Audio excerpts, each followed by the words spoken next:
For what purpose does the gentlewoman from New York rise? Mr. Speaker, I rise to a question of personal privilege. The chair has been made aware of a valid basis for the gentlewoman's point of personal privilege. The gentlewoman from New York is recognized for 1 hour. Yeah, start right now. Mr. Speaker, I rise today to address an attack on my integrity and my reputation. Last week, Representative Darrell Issa, the chairman of the Committee on Oversight and Government Reform, on which I have served for many years, gave an interview to a newspaper in San Diego. The story was published on March 21, and it quoted the gentleman as accusing me of lying, knowingly and intentionally, during a hearing that was held before the Oversight Committee on February 16. That hearing received a significant amount of public attention because it addressed the issue of insurance for reproductive health care, yet included no witness testifying on behalf of the tens of millions of women across this country who seek access to coverage for reproductive health and contraception.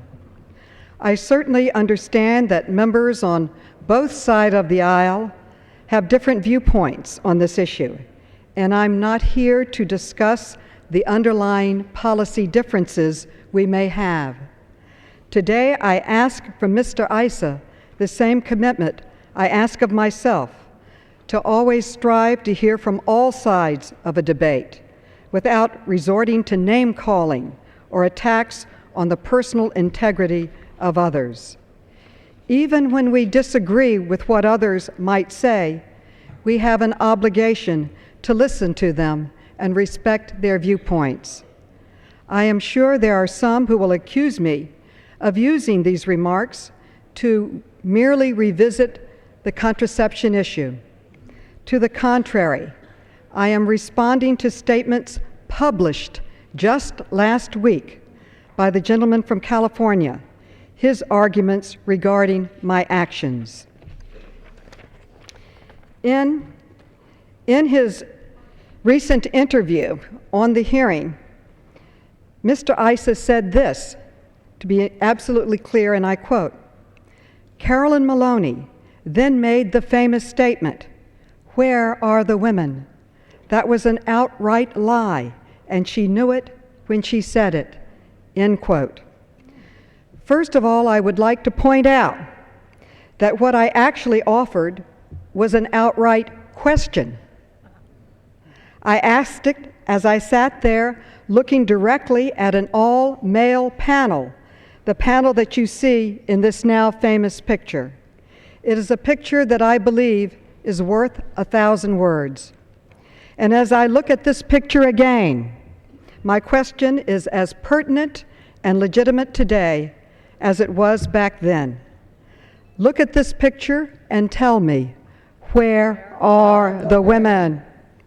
If you can point to one woman on this first panel, then I will happily withdraw and offer my apologies to Mr. Issa.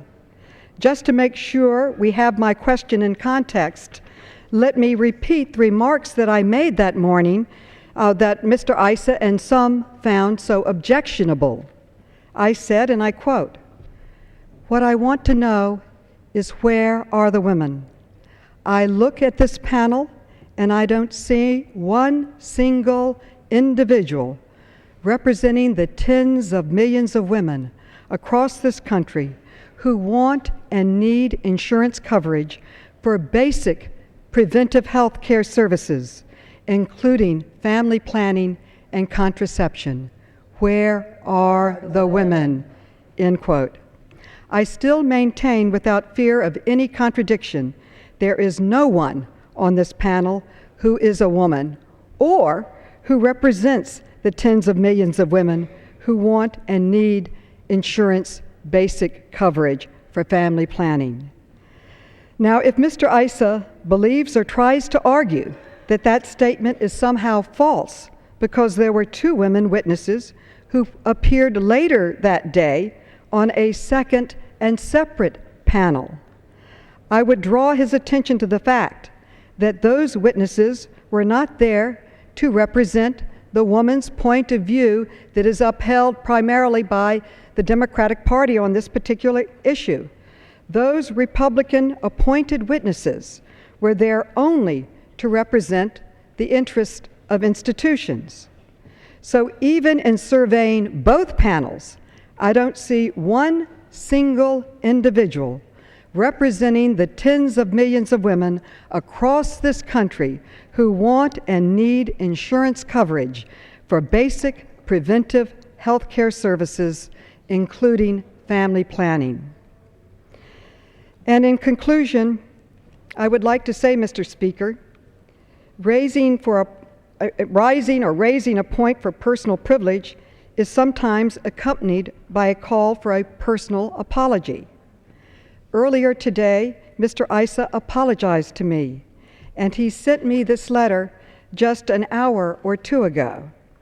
I am encouraged by his actions, and I accept his apology. In the fallout of that unfortunate hearing, women were called far worse than liars. I know what I said that day, and I know it to be true. But I do think the Democratic witness, Sandra Fluke, and the women of America are owed an apology. An apology for denying them a voice. An apology for denying them a seat at the table.